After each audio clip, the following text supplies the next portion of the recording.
What is up, my peepholes? This is your guy Cly, and it's time for a little DIY. For those of you who have seen my Futz Spinner review, you'll know that I've kind of become addicted to these little things. And as such, I want to make more videos about them, though don't worry, longtime subscribers, I'm still going to be doing the thrifting stuff and other things. But I don't really have the budget to buy every single spinner that I like and review it. So I've decided to tackle the desire to make more spinner videos in my own fashion. I have ordered a batch of bearings so that I can make my own. But those aren't coming here until next week. So I found another way to do it. This one's going to be weird. Let's just put it that way. I was at Dollar Tree the other day and I came across this little guy. I saw something very interesting on the package, and that is that it has a roller bearing axle. The rest of it just came to me from there. When I saw this, I decided it was my personal challenge to build a decent fidget spinner out of only things that I found at the dollar store. So, to make this, I'm going to be using, of course, the bearing out of this yo-yo. For the body, I'm going to be using this cutting board. For the counterweights, I'm cheating a little bit. I'm actually going to be using some of the pennies that I got back in change, because technically I did get them at the dollar store. I have quite a few of them, actually. Decided to forego a quarter for pennies. And to hold everything together, I'm using super glue, which, yes, it is sold in 2-packs at the dollar store. So, these are my materials. Everything being consumed in the making of the spinner is from the dollar store. The tools, on the other hand, I am supplying myself, though I do know for the bulk of them you can get alternatives from the dollar store. I'm not going to count the glue in the cost because I use this stuff all the freaking time. I actually had some lying around from other projects. So I've paid $1, and we'll see how many pennies I use. I already have a prototype that I've made that used 12 pennies, so this one's going to use 6. So $2.06 is what this bearing will ultimately cost me, not including, cost of tools and glue. Let's switch camera angles and get to it. First thing we're going to need to do is get the bearing out of the yo-yo. Fortunately, these bolts aren't exactly on there very tight, so if you just twist it a little bit, there we go. Comes right apart. Now, go ahead and just take your string out, bolts, axles, and of course the string took the bearing with it. You're not really going to need the outer portions anymore, so slide those away. You might want to keep the bolts at hand in case you want to try something later. And I do suggest keeping these little nylon spacers that were holding the axle in place. They'll come in handy in a minute. Well, at the end. But the main thing we're here for is this little guy. This is a yo-yo bearing, also known as a Type C, also known as an R188. And I'm going to go ahead and tell you, it's not exactly the best bearing in the world. It's only a 7-ball variety, whereas the most popular I've seen is the 10-ball. And feels like it might be zinc alloy and not steel, or any really durable metal. So don't expect high quality out of this. Of course, we're not here for high quality. We are here for cheap. So, we've got our bearing. We've got a few extra bits that'll come in handy. Next up, we need our body. So, first off, I want to go ahead and suggest using the cutting board with the built-in knife sharpener. Dollar Tree carries 2 different varieties, both this one and one with a handle. But the one with the handle is a bit shorter, about this long, and a bit more narrow, so you're going to get overall less material to work with. Plus, it's not as thick. This one's got it beaten by maybe a fraction of a millimeter, but that can make all of the difference when building something like this. Plus, it's flimsier. This one's actually much, much sturdier. So, high marks for that. and bonus points for the fact that I really like the texture. In order to do this right, I'm going to use a template. You don't have to use a template. You can freeform this, but I like using a template. I made this by tracing my existing Futz Spinner onto a piece of cardboard and just cutting it out. Ooh, actually, before I do that, I'm going to hold this up to the light because I learned the hard way last time that there are sometimes air pockets in here and you'd rather not cut into one of those. So, looks like I got one of the good ones. I see 0 air pockets. Yay! So, just bring up our template, break out a permanent marker, and looking away from the viewfinder so that I don't mess it up, and also apologies for shaky cam. The table has apparently decided every little movement I make is going to make it shake. So, just bring it around like that. Making sure to fill in any areas where I drift away a bit. And also to not let it scoot on me. There we go. It would be easier if I had glued this down or taped it down, clamped it, basically anything to keep it immobilized, but I'm just doing this on camera. There we go, wanting to do it as fast as possible. Last but not least, using the little holes I drilled into it earlier, going to mark all of my key points. Go, and last but not least, I've barely made a speck on some of them, but I did get here and here. Let's just center this back in.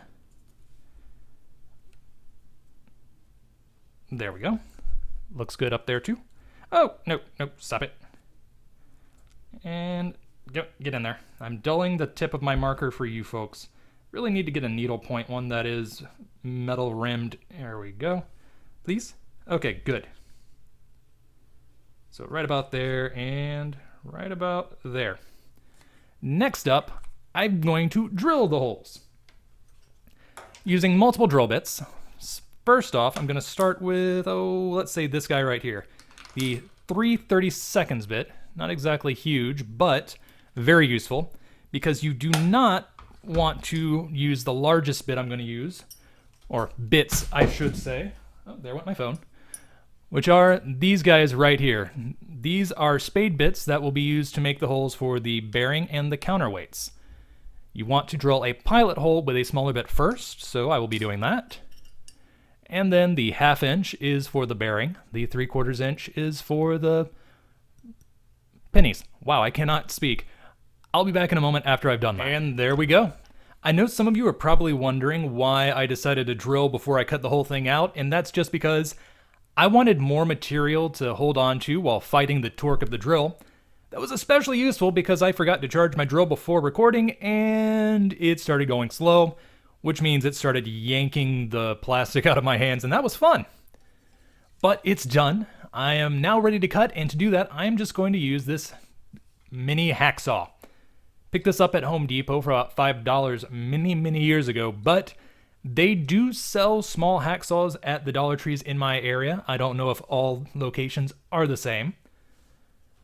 But I will be right back after I've done a rough cut. And there we go, I've got it roughed out. Next up, I need to cut away the rest of it using the same hacksaw because, of course, I do not have a band saw at the moment, nor do I have a jeweler's saw, which I would so love to have again. Haven't had one since college. So, yeah, using the hacksaw, I'm just going to get around. If you're wondering why I had to cut off all of that extra, it's so that I have less material to worry about shifting, and I can just get all up in there. So I will be right back once I have that done. And there you go. A lot of the details done, but it is still butt ugly. Let's bring it in. What I'm going to use to hammer out the final details is this rotary tool with a grinder bit. This will let me take off all of the excess material, leaving it nice and smooth. Of course, you don't need to use a rotary tool. You can use sandpaper, which is a little tedious, files, specifically metal files, which cut through this stuff pretty quick, and of course, if you want to go purely with the Dollar Tree approach, they have knife sharpening stones, which basically do the same job as that grinder bit, except a little bit slower and by hand. I'll be right back when that's done. All right, I've cleaned off most of the rough areas, but it's still not perfect. Mostly that's a hazard of handcrafting. The last thing I need to do when it comes to just prepping the outside is to attack it with a sanding sponge in order to remove some parts where it kind of got a bit melty from the friction of the grinder. So I picked up this sanding sponge at Dollar Tree. It's got a coarse and a fine side. So I'm going to just go attack this with the sponge, and I'll be right back. And there we go, smooth as a baby's bottom. I am ready for the next step, which is gluing, and don't worry, that's pretty much the last step. One optional step after that. So I'm going to cover my surface with a little bit of freezer paper and hope it doesn't white me out because I'm a bit pale. There we go. Let's just put a couple things down to keep it from rolling away from me. It's going to be a little nuts. There we go. Got my super glue. First off, I want to go ahead and put in the bearing. Well, let me just check which side is which, because I may or may not have had a whoopsie doodle while using my rotary tool. I want to show the good side only. There we go. Let's just put a little bit of a dollop on several portions of the bearing. 3 and one more. This stuff is very strong, and be careful with it. You do not want to glue yourself to the bearing like I almost did just then. Go and press. Just try to get it in there and let it sit. While that's drying, I'm going to go ahead and start putting in my pennies. I'm going to use 6 of them. I do have a prototype that used 12, so what I'm going to do, actually, is compare the two. So I'm going to do a little bit of a spin test at the end of this video. There we go. I'm using nice shiny pennies for this one. And I want to orient them so that the head is outward. So there we go. Oh, and of course, bring it in. That's starting to look like a spinner now. There we go. Just force your penny into the slot because it's going to be a bit of a snug fit. Come on, man. I want to do this first one on camera, and then I'm going to cut away while I do the rest. There we go. And get it nice and firmly pressed. Ooh, did my bearing wiggle? It did. So I will re-secure that in a second. I didn't use enough glue. All right, once you've got your penny situated, there we go. Just a little bit of glue at the outer edge. There we go. Be generous because you do not want these popping out if you drop it. A good amount at the middle. And we're ready to put the next one on top. There we go. And flush. It's not a bad idea to keep a paper towel around to wipe away the excess, so I'm going to re-secure the center bearing and finish everything else up. And there you have it. It's actually pretty well balanced, but I'm not done with it yet because it still has a little bit of a snag on the bearing, so I need to break it in a bit. Also, I have large meaty fingers, which means I'm actually squeezing the bearing and not going to be able to get the best spin out of it. What I need is a button. So what I'm going to do is take the nylon spacers from before and grind off the outer edge, kind of like, if you haven't noticed them in the background here, the ones on the previous yo-yo I did this experiment with. So this step is purely optional. If you don't want to do it, that's fine.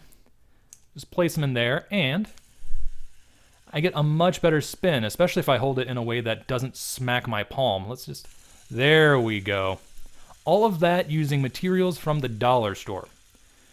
I guess the last thing I need to do is spin this one, spin my prototype, and then do a side-by-side shot.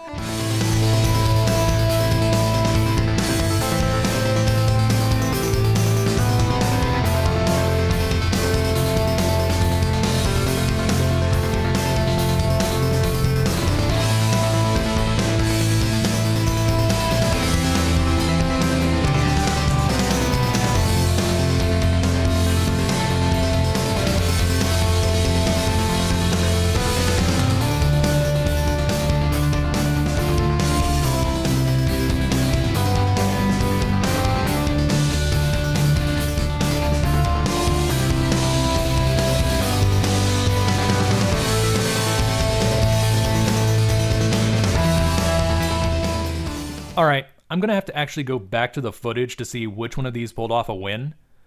However, I really like the spin on the 12 coin model. It's just heavier and more satisfying. So that might be what happens to the red guy here no matter what. Then I just need to clean it up and get it ready for the thumbnail because there's still a little bit of schmutz that you probably can't see on camera, or at least I don't see in my viewfinder. And it's ready to go. And I hope you liked that DIY spinner because I know I sure did. Despite the tedious parts, I had a lot of fun building this thing. And I'm looking forward to a lot more DIY spinners in the near future. Fortunately, the majority of those designs do not require me to constantly go into my poorly lit workshop, so you'll see the bulk of the process on camera. And that about covers it. If you like this video, leave me a like down below. If you didn't like this video or think I could have done something better, go ahead and leave me a dislike. If you have any suggestions for future custom spinner builds, or just want to say anything really, well, go ahead and leave a comment. By now, there should be a playlist of other fidget toy videos that I've done, so go ahead and click it. If you want to see any of my other content, well, feel free to browse my channel. And of course, if you liked this and want to see more like it, go ahead and subscribe. Until next time, this is your guy Cly, signing off.